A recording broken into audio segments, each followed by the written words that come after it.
I love Mondays with Mike Heller.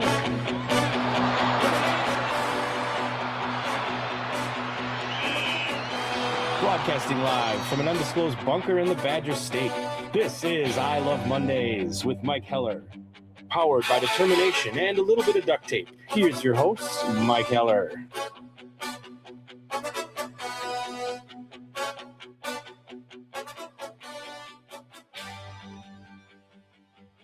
Okay, welcome in. It is Wednesday. We're getting through the middle of the week.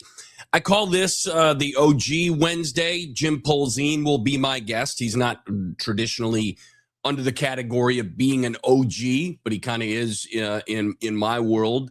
He covers all of the state sports. We're going to get into some of the dysfunction that is the Milwaukee Bucks, a little bit on the other Milwaukee team. The Brewers lost yesterday, playing a matinee today in Boston. First pitch just after 12:45. Bryce Turang's out of the lineup with ankle tendonitis.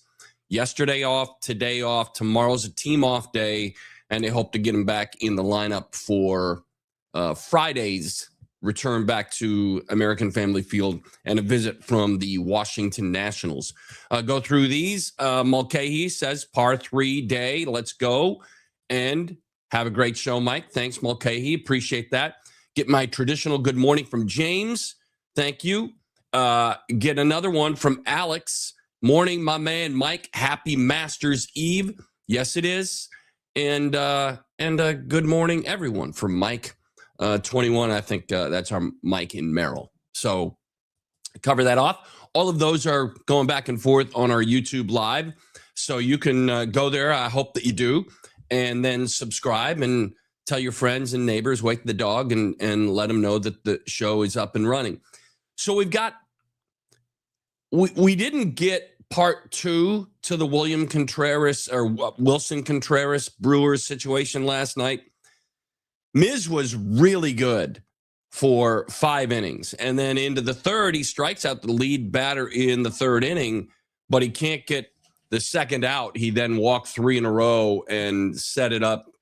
DL Hall couldn't get out of it, which was a lot to ask coming in that way. But Mize goes 5 1/3, 2 hits, 3 runs, 4 walks, 3 of them in that 6th inning, decisive 6th inning. Had 10 strikeouts and must have gotten to the point where after the lead strikeout in the 6th, being at high 80 pitch count at that point, he finished with 101, just didn't have anything left in the tank to be able to go the rest of the way. Garrett Crochet on the other side, 6 1/3, 5 hits, 2 runs, couple of walks, 7 strikeouts, 107 pitches there.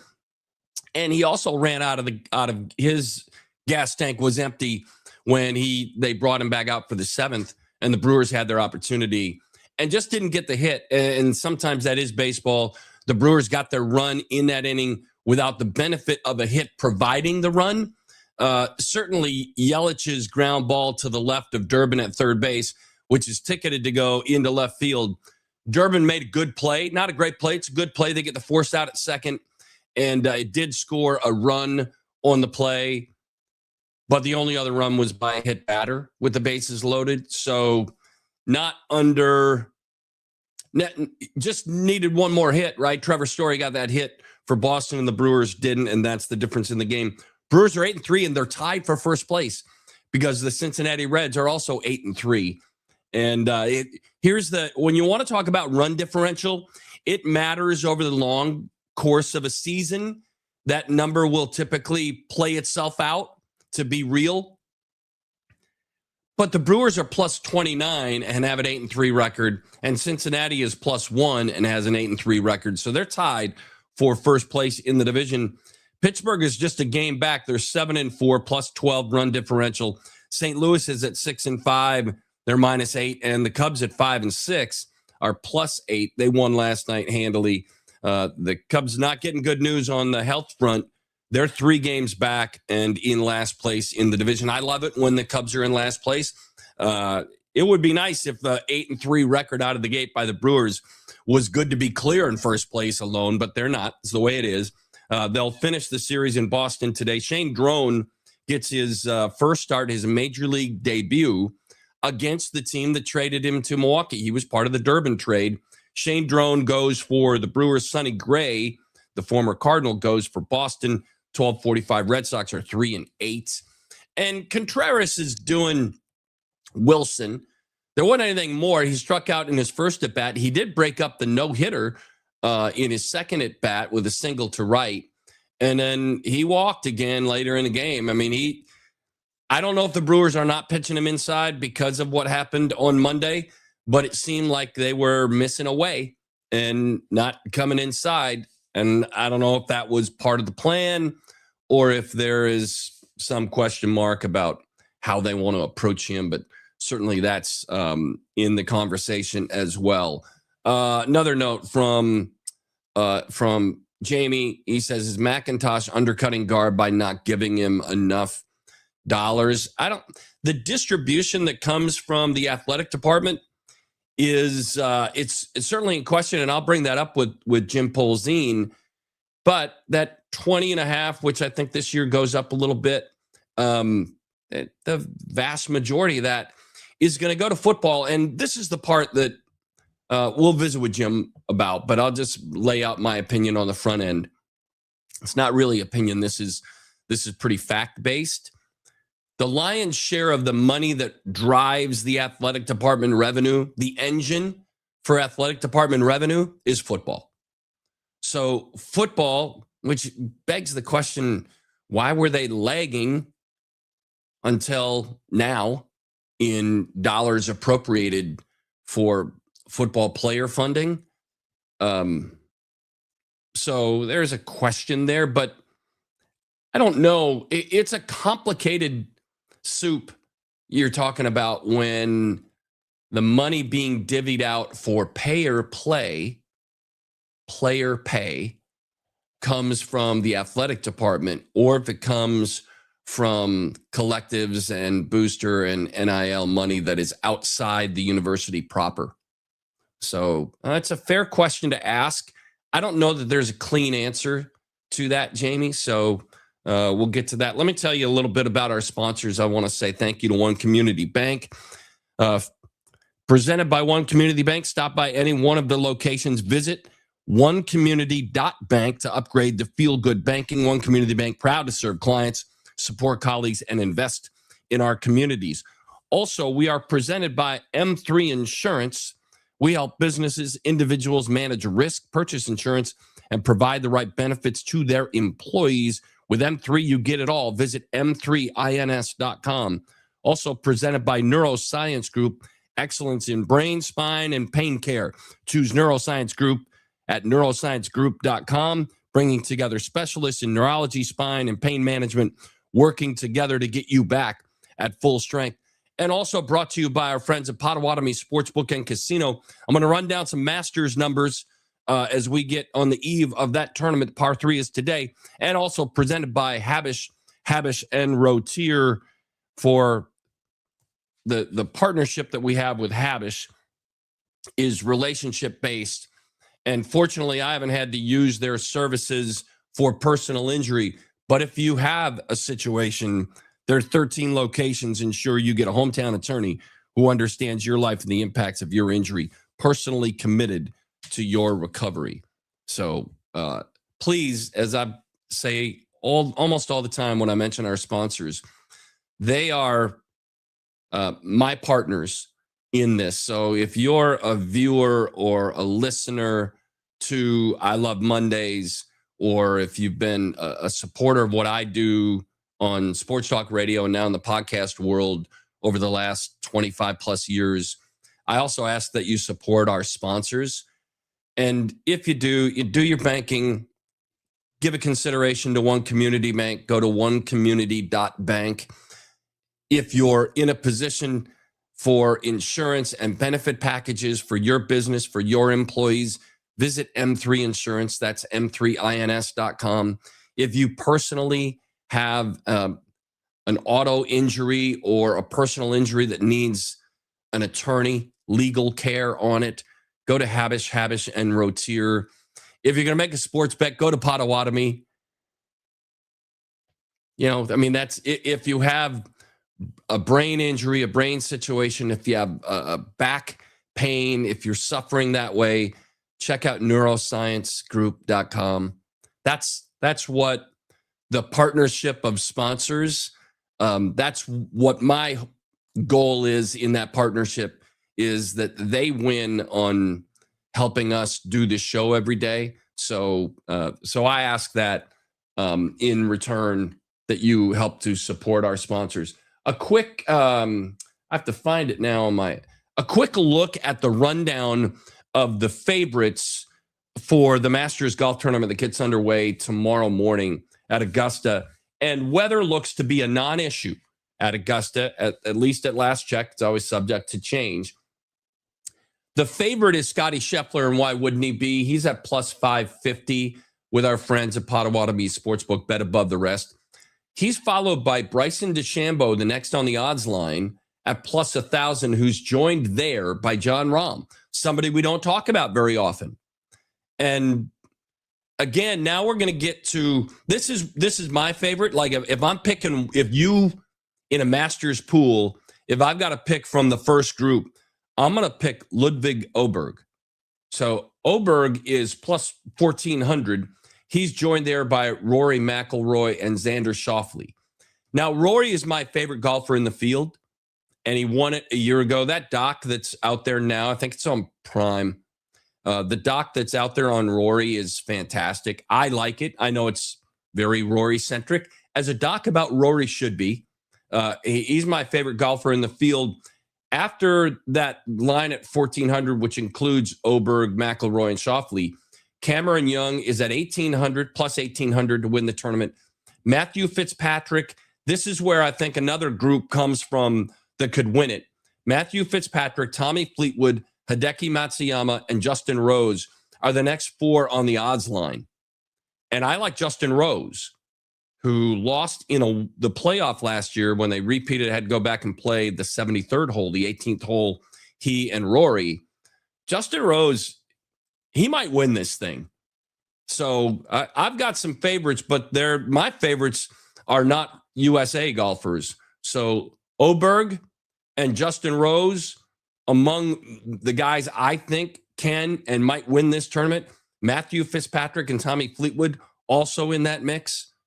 So I didn't mention Brooks Koepka. Give him a shot at this whole deal as well. So anyway, wanted to run through what I think it might be going on with the Masters Golf Tournament, and that gets underway tomorrow.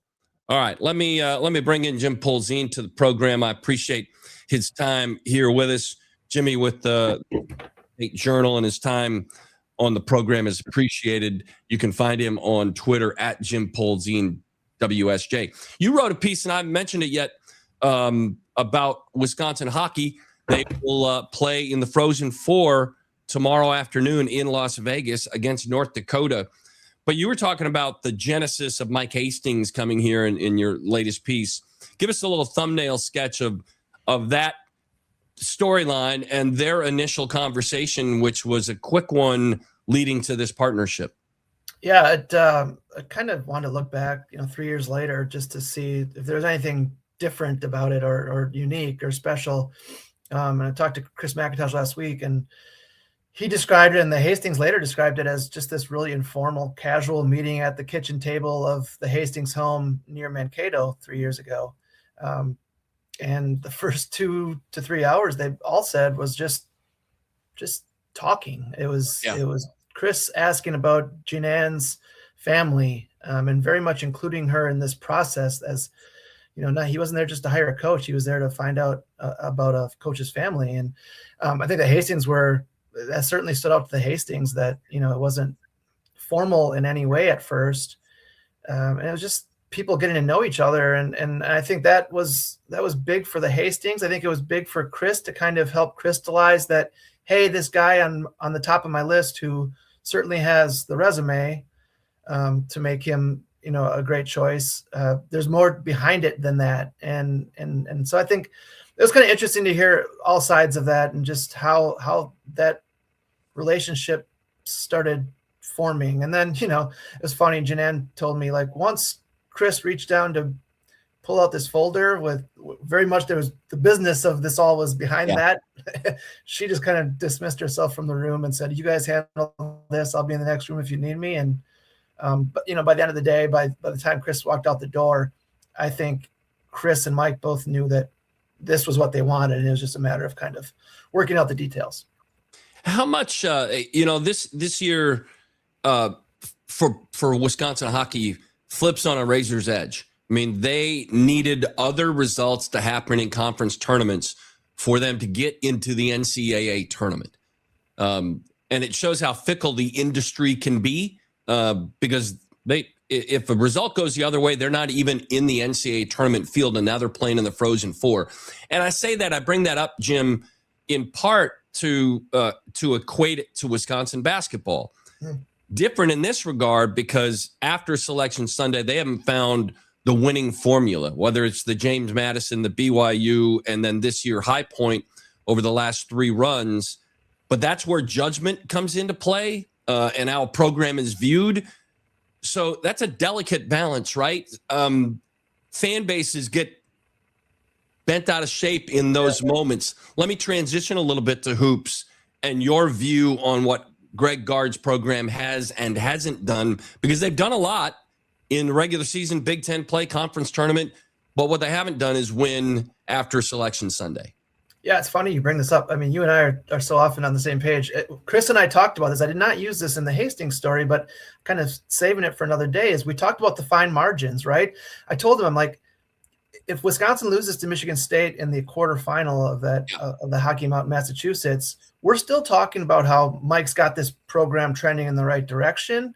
But the comeback in the third period, Ben Dexheimer's goal in overtime, it's this big separator on how you look at a program and where it stands. And you know, Chris knows all about fine margins from playing football under Barry Alvarez, right? Like, and we didn't talk about the basketball portion of it, but I walked away from that conversation thinking the exact same thing, that if Wisconsin somehow beats High Point, the season doesn't look, the ending doesn't look as bad. If you lose to Arkansas in the second round, it's just it's different, and we're not viewing this in such a depressing prism. Sure. So yes, I think you're right. There are fine margins in sports, no matter what sport you play. Women's hockey, right? They won another national championship in a very, very close win. If Ohio State finds a way to win that game, it's still a great season, but it's not a championship season. It's not the pinnacle. And I guess my way of kind of looking at the men's basketball situation is, and I think I probably said this the day after the loss, they got to find a way to get over the hump. I don't know how you do that other than doing it, right? It's until you do that, until you win that first game and then get to the second weekend, the narrative is still there. And it's sometimes comes down to bounces. The other team gets hot. You miss shots that maybe you don't make. You make a turnover at a bad time. It's all very close when it comes to these one and done tournaments, but you just got to find a way. And I think the one thing I will say for every sport we just talked about is at least they're giving themselves a chance, right? You got to keep putting yourselves in that position. It's the Milwaukee Brewers argument. Yes. You keep giving yourself a bite at the apple, and the hope is that you eventually, bite through it and break through. But it's what makes sports great, right? I love my job because of this. It is these tiny, tiny margins. And I do think you got to look at it in a way, like step back and say, hey, it's sometimes just comes down to little things, and to make big 30,000 point views of 1 minute or one play in one game is sometimes tricky. So let me, because I sort of transitioned into Badger basketball, let me just stay there for a couple of minutes. Mm-hmm. The landscape is extraordinary, and it hasn't now changed over the last couple of years. It is this way every year. But Wisconsin, pending the Nolan Winter announcement, and I think he's coming back, but pending that becoming official, that starting lineup from last year is all gone. The Biliauskas call, I mean, Rapp came off the bench and sometimes he started, but everybody else from that starting deal with Blackwell and Biliauskas both leaving and the others to graduation, the roster is going to flip entirely. And I think to this point, Greg and his staff have done a great job of navigating these waters over the last few years. But again, the challenge is significant. What's out in front of them, and how are they equipped financially to manage what's going to happen here? Yeah, good question. I mean, that's kind of the $1 million question, Right. the multi-million-dollar question, Yeah, if you will. yeah. And we've talked about transparency. So we don't know. We don't know the numbers. Certainly I hear numbers, but I my philosophy is if I don't write it, I'm not going to talk about it. But I think there's a larger picture here, is that losing John Blackwell, as devastating as that might be, and you can view it that way, it does open up money, right? Like they could have spent money on John Blackwell. They probably could have given John Blackwell what he wanted, but it would have been tying up a large portion of their budget. So when you make that decision to, that he moves on, you got to find ways to spend that money. You got to moneyball it in some ways. And I think you're right. Greg and staff do a good job of identifying pieces that work and selling them on a vision of how they will fit in a system, and then they make it work. And he's got a pretty good track record. They have a pretty good track record of finding the right guys to fit. You got to find a guy that, let me rephrase that. I was going to say you have to find a guy that replaces 19 points a game. You don't. It might be two guys that at that price that replace 19 points a game. So you just got to kind of trust the system. If you're a Wisconsin fan right now, I think Greg Gard certainly has a proven track record that he'll make it work, but you have to do a little bit differently. You might not have the guy that's a top 10 to 15 player anymore, but maybe you find a little bit more depth and find different ways. Maybe you build the roster around Nolan Winter if he stays. Maybe you look a little bit differently. Maybe you're a little more defensive minded next year and you're not scoring 80 some points a game. That's fine. This program has won in different ways. So that's the way you got to, I think it's really easy to panic this week. I think you just got to let the process kind of play out and see where this roster looks like in 3 to 4 weeks. I had Greg on the show a week ago today. I know you listened to that conversation. I thought he was pretty frank and candid in some of that conversation back and forth. And although, I get it, if you won't write about the specific dollar numbers, you're not going to talk about it. But he referenced that they're not top half, and he doesn't expect that they would be top half in the Big Ten. So, they finish fourth or fifth, and they finished fifth in the league this year without those dollars. And there's no transparency. So we can't, I think you've written to this extent and talked about it. Part of the legal wranglings that have been going on don't allow us public access, open records access to the dollars. Is that, can you dumb this down for me and some of our listeners to get us to understand what's been going on in state legislature and because you covered it. I don't know how you figure all that crap out because it's beyond me, but you were front and center on it. What was, give me the elevator pitch on what that storyline has been and make it understandable. Sure. You're asking a dummy to dumb something down, but I'll try my best. Yeah. So there's a bill that passed through Assembly and then Senate, AB 1034, and it essentially gives taxpayers will be on the hook for $14.6 million annually to the University of Wisconsin for them to spend on debt service, which would free up revenue that they could put towards revenue sharing. I think it's hard to make ends meet right now is what Wisconsin's saying. And without this money, they might have to make some hard choices. And the implication being that they might have to cut some non-revenue sports. It was a very interesting bill from the start. I don't want to be too long-winded on this, but it came about late in the process, which I didn't love. I think Assembly, the state legislature was kind of caught off guard by it. It passed by a 95-1 vote. I had talked to some of those people who voted yes, and they were like, well, didn't know enough about it, kind of made it the Senate's problem is essentially what I got from people. Senate vote was 17-16. It was, if you look at the bills every year, it's very partisan based. Usually there's a lot of 18-15 votes this year, 18 Republicans, 15 Democrats, 18 yeses, 15 no's, right? This was 17-16, but the remarkable thing about it was the way it was split. There was Republicans that voted yes. There was Republicans that voted no. There was Democrats that voted yes, Democrats that voted no. It was a very, very tricky bill. And now it's on Tony Evers' desk, and I have no reason to believe that he's not going to sign it. I think he's going to sign it. I put in a request to talk to him to kind of explain to the taxpayers why is this a good thing for our state. And I think he's too busy to have that conversation right now. But it's a fascinating process that's played out. I don't know that people know enough about it. I was at Easter dinner this past weekend and explained it to my in-laws, and they were kind of taken aback, which shows how little they read my work. But I just don't think a lot of people in Wisconsin know about it. And the more they know, I think the better they could be at deciding whether this is a good thing or not for Wisconsin. I think it puts more pressure on the Chris McIntoshes and Luke Fickles of the world to produce now that taxpayers are helping fund this project. This is very much, I don't think it's entirely on football, but it's they've said it in the past that football creates 80% of the revenue in the athletic department. It's the engine that drives everything else in the athletic department. This program, this department needs football to start holding up its end of the bargain. A separate piece I wrote last week was on season tickets and that process. And there's a lot of people that are, want to keep supporting this university, but have had enough. And there are a lot of people that are just kind of torn on that decision of whether to renew or not. So it's a very, very interesting off season, this bill being one of them, the season ticket process being one of them.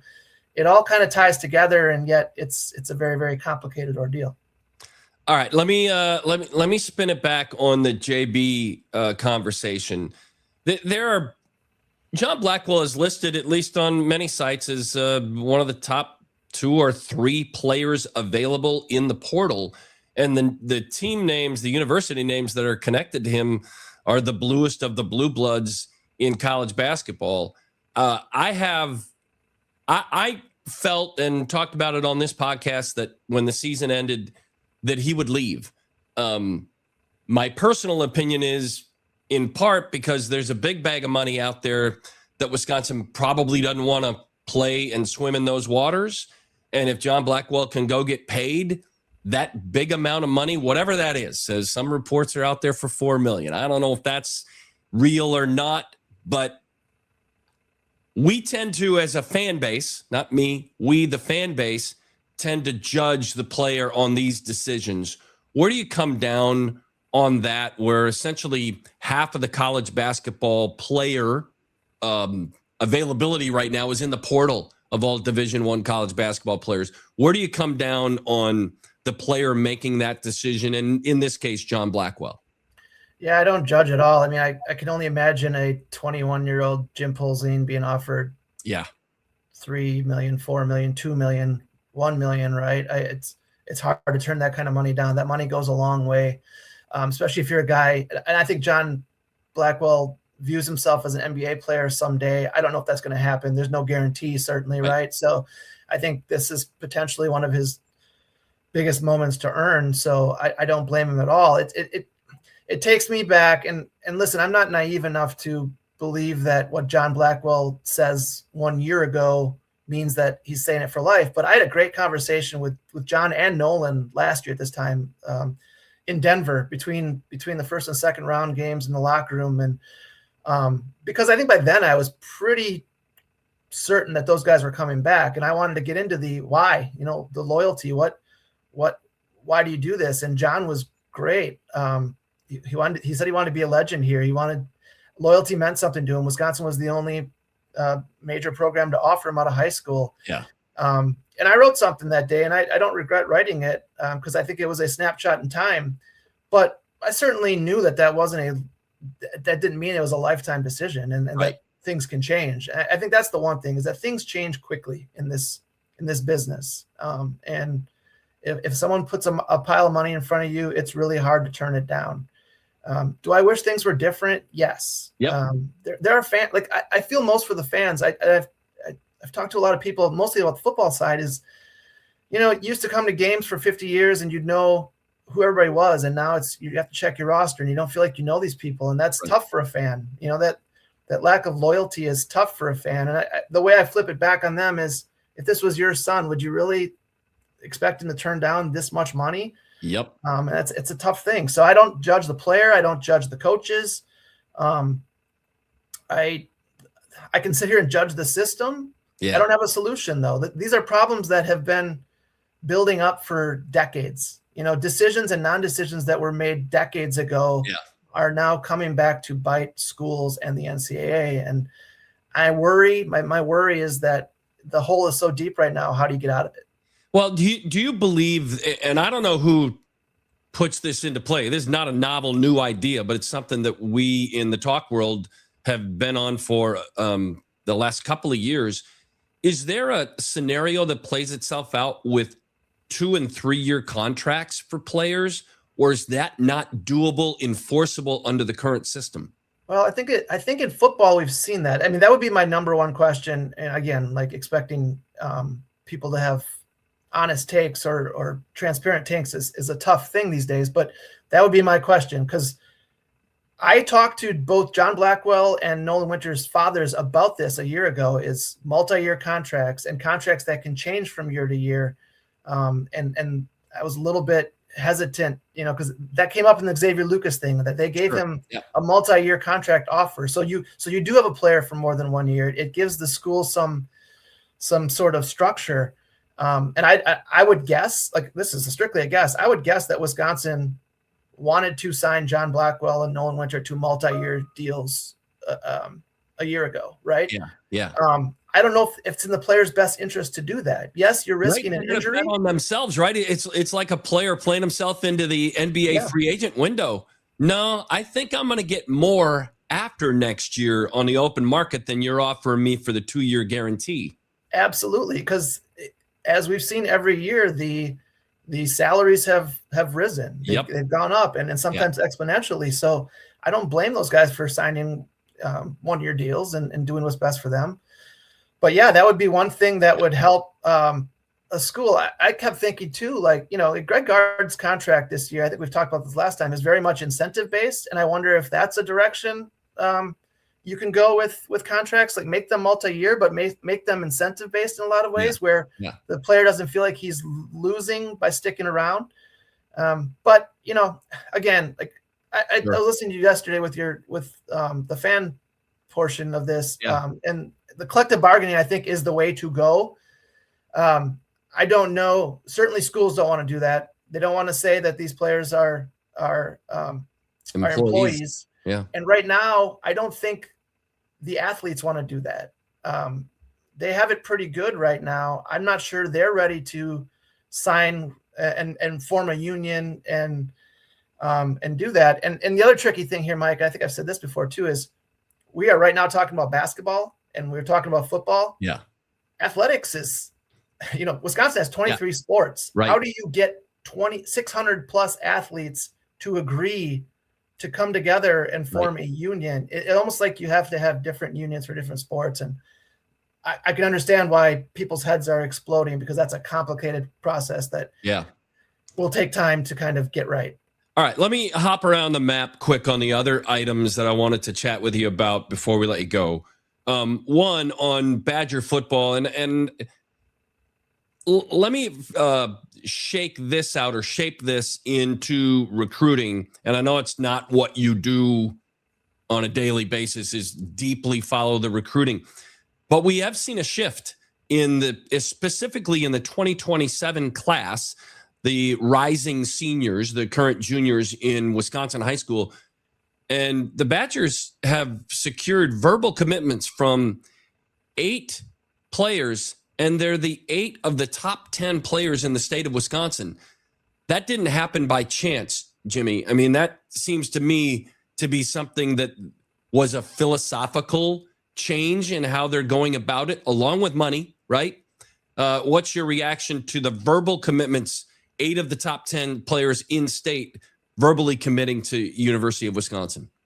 Yeah, I have a lot of thoughts. I mean, there's a couple different directions I can go here. I'll try to hit all my points I want. I don't know if there was a huge philosophical change. I think this is the best class in terms of talent in a while, and they've probably made more offers in this class than they have in previous ones. So I don't think it kind of dawned on Luke Fickle that, hey, there's talent here, we need to offer it. I do think there's more high-end talent this year, and they've offered it. So I don't know that there's been this come to Jesus moment per se.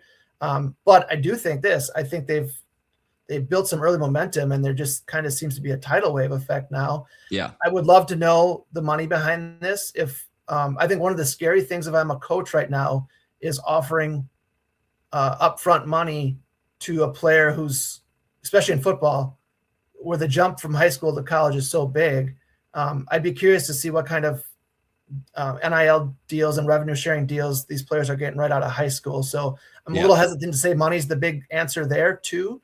But I do think they've found a group that this word of mouth is good. I think it's a group that gets along together. I think they can see some momentum building. It fascinates me as kind of the journalist and outsider here that coming off a 4-8 season, that all these kids in state are willing to do this. I mean, I think that says something about them. I think it says something about, Luke Fickle and his staff and what they've been able to show from a resiliency standpoint. So all of it's very positive, and I hope that those guys live up to their commitment. I hope this program trends upward enough that we see those kids on the field here, because I think the best teams here have had great players from Wisconsin, and players, going back to what I said previously, that fans can kind of attach themselves to, that stick around and help this program kind of get back to where it once was. I hope that happens. And I would also say you might have greater insight on this than me, but also from the outside looking in, Luke is certainly part of it. But the names to me that have kind of changed the direction of recruiting right now are Jeff Grimes and Mateos and Catalano and Posa and Tressel, and what those guys did at the end of last year. But to me, Grimes and Mateos, especially on the offensive line and offensive players that are making commitments here, that's a big they've had an impact. No, I agree with you. Yeah, I think Mateos has had a great early impact on the offensive line, and because certainly a lot of that class is offensive linemen. I think you bring up a great point, because I remember there were some important recruiting visit weekends last fall where some of these guys, the Malinger twins, Ethan McIntosh was here. Those guys were in the stands with their shirts off and stuff. And at the time, the program was not in a good place, right? But they had some wins last November that I think at least provided a glimmer of hope and a sign that, hey, if we keep plugging away here, maybe we can do this thing. So I haven't talked to those guys, but I would think those weekends made impacts on, hey, let's come here and be part of the solution rather than, complaining about what a big problem it is. All right, let me dot the map in Milwaukee with the Bucks. This dysfunction is at a very high level. I equated it yesterday to a divorce. They're still in the same house. They haven't separated yet, the Bucks and Giannis, but we think a divorce is imminent. The fans are the kids in the family. They're old enough to understand what's going on. We see the bickering, the back and forth. We know that it's dysfunctional. What has been your take on this devolving into potentially a league worst vibe with an NBA team? Yeah, it's not pretty. I mean, I read John Horst had a Q&A. I think he talked to Eric Nehm from The Athletic and then the Journal Sentinel too. And I read through that Q&A this morning. And he's trying to paint a very positive picture. And I don't know that he's lying about anything, but it's very clear that what these guys are saying publicly in a lot of ways is not what they're saying privately. And it seems messy. And it seems like, I think, like you said, it seems inevitable that it's going to end this summer. Now, if you're the Bucks, you got to get some value for one of the NBA's best players. So I don't think they can just give them away. But the longer they wait, I think the worse that package is going to be. And I think the messier it gets from a PR standpoint. Listen, I think whether he stays, and I can't imagine he stays, but if he does stay, you're still looking at a team that's not close to contending. Right. And to find the right pieces to surround him with, you're talking about giving away draft picks that you're only now starting to get back. I think the best way to rebuild is through the draft and to make some wise decisions and to get some sort of package in return for Giannis, as hard as that is for fans to hear. It's been a great run. I hope when this is all said and done that people kind of focus on the great run it was and the championship and how much joy he brought to this city. But as much as he said in the past that he wants to be here for life, I just cannot see a way that that happens.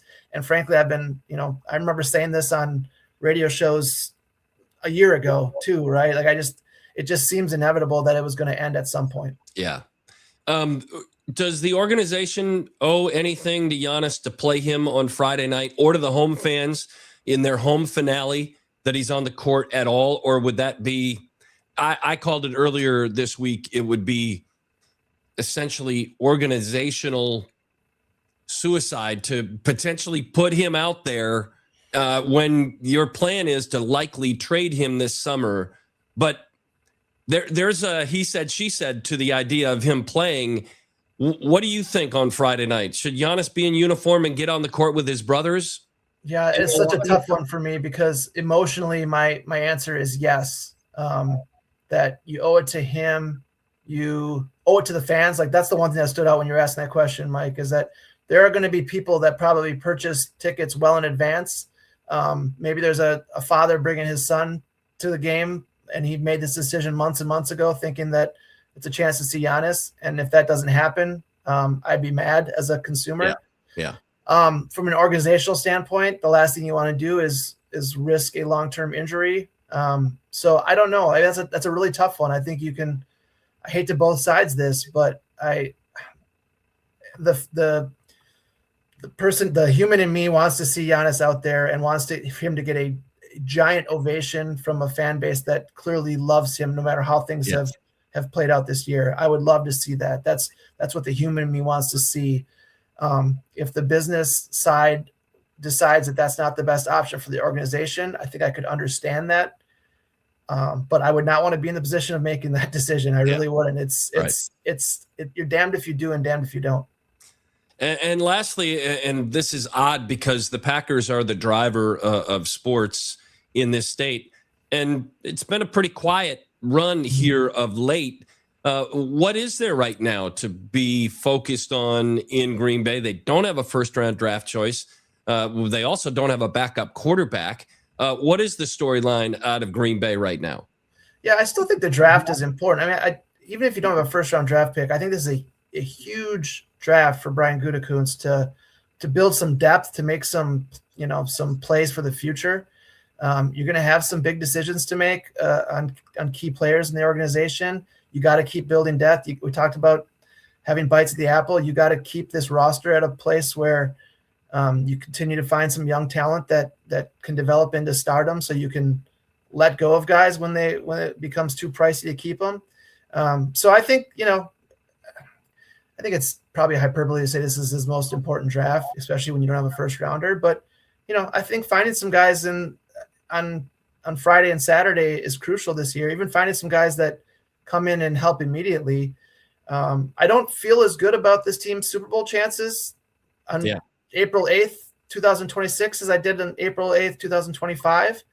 And I'm not sure if that's an overreaction on my part, but maybe I feel better if you find some guys in the draft, if guys come back healthy, in the fall, some of their key pieces, and maybe that thought process that turns around. But I do think this is a pretty crucial stretch here to get the roster to where you feel like it can contend going into September.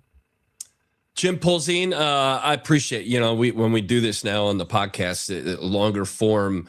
So I hope I didn't mess up your day, keeping you a little bit longer. Thanks for doing it. I always appreciate your insight and look forward to the next time we get a chance to chat. Yeah, my pleasure, Mike. Have a good rest of the week. Thanks, Jim. Jim Polzin of the Wisconsin State Journal. All right, a few comments coming in as we were having that conversation about the transfer portal. James says Tennessee's women's basketball now has 0 players. All have left via portal and graduation. Yeah, there are extraordinary storylines out there. I talked about it in football where Michigan State had 57 new players will be from last year to next. 57 essentially out of 95 or so. Those are extraordinary landscape changes. I don't know about this one, Mike, so I don't know how I can answer this with the possibility of legal gambling law passing in Wisconsin sports betting. Should it be written in to give a percentage back to the athletic department? It's a fair question to ask. I don't I'd have to think on that. I don't know. Certainly it's fair, but is that fair to a private institution? Marquette doesn't get any. Does UW Milwaukee and Green Bay and the WIAC schools who are also in that world, maybe not at the same level, do they? And then Mike also, did the Bucks make Giannis happy if they sign his brothers? No. I think the storyline here is, and let me answer the question I asked to Jim. If I'm the Milwaukee Bucks, either later today or tomorrow, I put out the biggest PR campaign possible that Giannis will be playing, is active, and will be on the court on Friday night for the home finale. And it is a goodwill gesture before the separation and divorce, and it is as much for the fan base and a television audience as it is for Giannis himself. Certainly there's a thank you to Giannis in there, and it is kind of taking what is unspoken right now and making it real. We're doing this because this is your last game in Milwaukee. You might come back here for a retirement tour when you're 38 and to play your final season, or a trade deadline acquisition in your final season to finish in Milwaukee. But this is the last guaranteed home game for Giannis Antetokounmpo. And if I'm the Bucks, I put out the olive branch and say, yeah, we're still going to file for divorce and make a trade this summer. But this is your last game in Milwaukee. And this is our thank you to you and our fan base, to bury the legal and the worry and put him on the court on Friday. But I wouldn't do it on Friday. I'd do it today and tomorrow and Friday to tell everybody that Giannis will be active, in uniform, and in the starting lineup on Friday night for the home finale. And the offshoot of that is that he would get to play, because you'd end up subbing in and putting his brothers on the court with him, and 3 Antetokounmpos could be on the court at the same time in a Bucks uniform. I know it is a feel-good conversation to do that on Friday, and I hope that they can get beyond the bitterness and the business that is, a multi, maybe $1 billion operation, to go ahead and just do the right thing.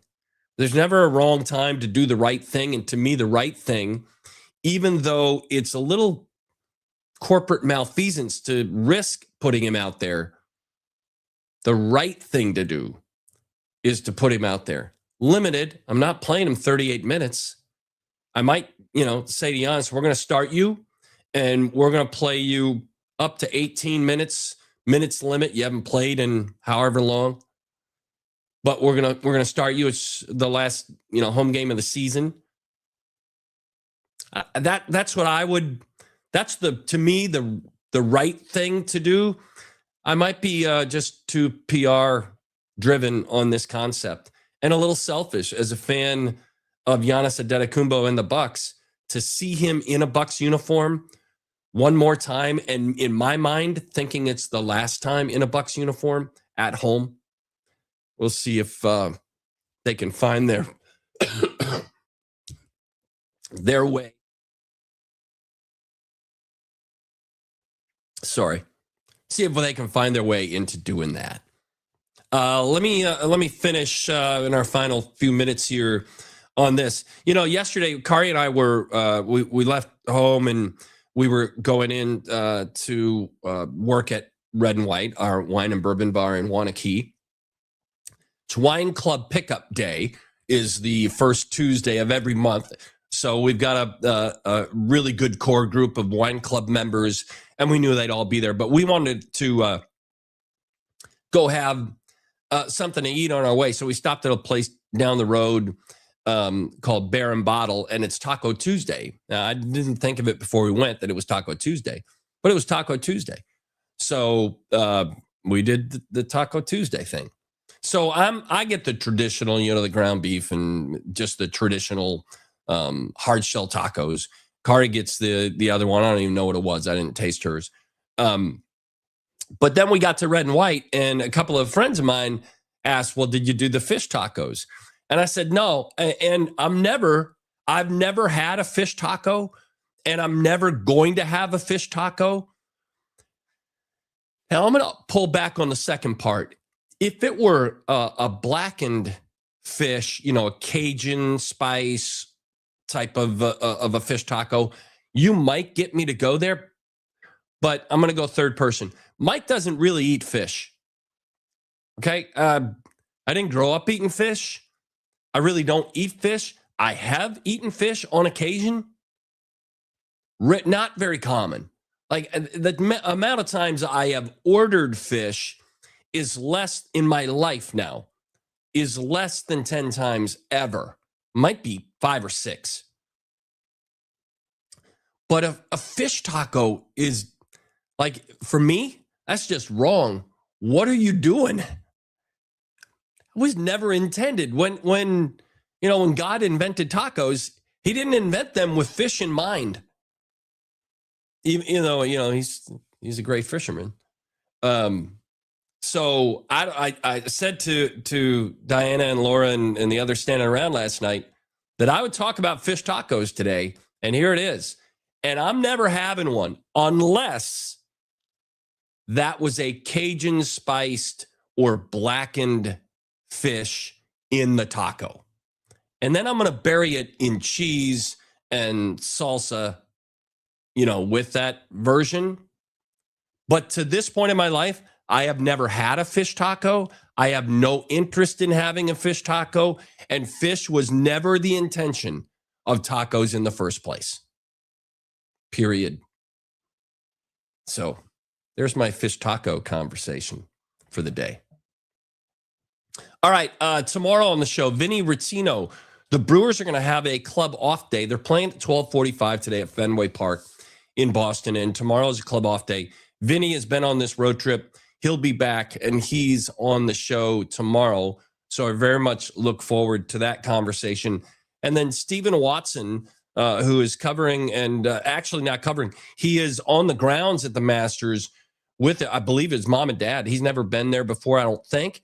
He's going to join us, and we'll talk Masters on Friday. I'm working on a Gary D'Amato appearance on Thursday or Friday as well. It might be the beginning of next week. Gary is covering his last Masters on the grounds at Augusta, which is unbelievably cool. And Gary has been fantastic in being generous to me with his time on the radio, and hopefully I'll grab him for the podcast. If it's not this week, it'll be early next to get his reflections. But the Masters gets underway tomorrow, so I'm going to be looking up at the TV during tomorrow's show as we get underway with Masters coverage. I do, again, want to thank our sponsors who are such a big part of what we do. One Community Bank, where clients are number one priority, feel good banking. Also to M3 Insurance, helping businesses and individuals manage risk, purchase insurance, and provide the right benefits. Also presented by Neuroscience Group, Excellence in Brain, Spine, and Pain Care, neurosciencegroup.com, and by our partners at Potawatomi Sportsbook and Casino. Now you know where I sit. I'm Ludvig Åberg and Justin Rose, tops on my list on Masters futures betting to win this tournament. And we're also presented by Habish & Rotier, 13 locations, ensuring you get a hometown attorney who understands your life and gets you back on track. That was the wrong one. That's the one I wanted to hit there. All right. So that'll take care of today's program. I always appreciate you being part of it. Thanks for jumping in today. Let a friend know, a sports-like minded friend, know about this podcast. Share the information, whether you're watching on YouTube or Twitter Live or downloading later on wherever you get your podcast platforms. Please share this information with those who you think might enjoy it. Thanks for being here today. We'll do it again tomorrow. And again, enjoy the rest of your day. I Love Mondays. The Thursday edition is only 23 hours away. I love Mondays with Mike Heller.